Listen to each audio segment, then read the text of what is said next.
Los Angeles has become kind of like the vegan capital of the world. There are more vegan restaurants per capita here than pretty much anywhere.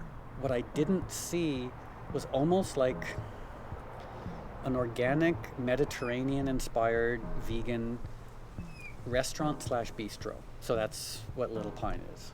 Mediterranean is big. You know, it's France, it's Spain, it's Italy, it's Greece, it's North Africa, it's, you know, Israel and Lebanon. And so in coming up with the menu, I've come up with a lot of it myself, but working with my chef, Christine. If a meat eater came in and I had 3 things for them to try, we have an appetizer that's a broccoli cheese arancini.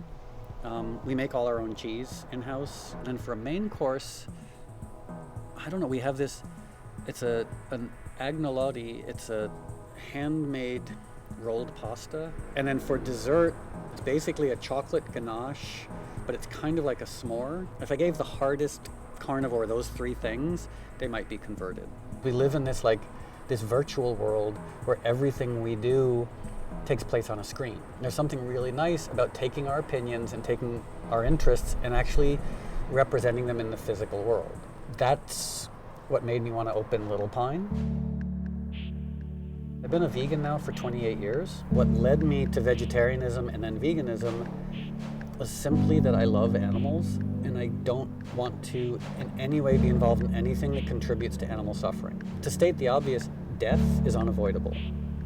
Suffering is avoidable. If you have the ability to prevent suffering, to instead choose to create suffering, to me is like a non-denominational sin.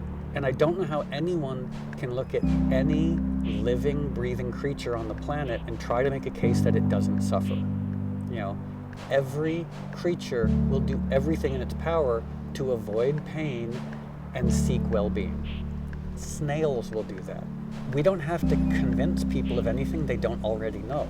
Getting people to make the connection that just as you don't want your dog to suffer, just as you don't want the cat to suffer, you don't want the pig to suffer, you don't want the cow to suffer, you don't want the rabbit or the chicken or the goat or the fish to suffer. You know, anything with the central nervous system can suffer.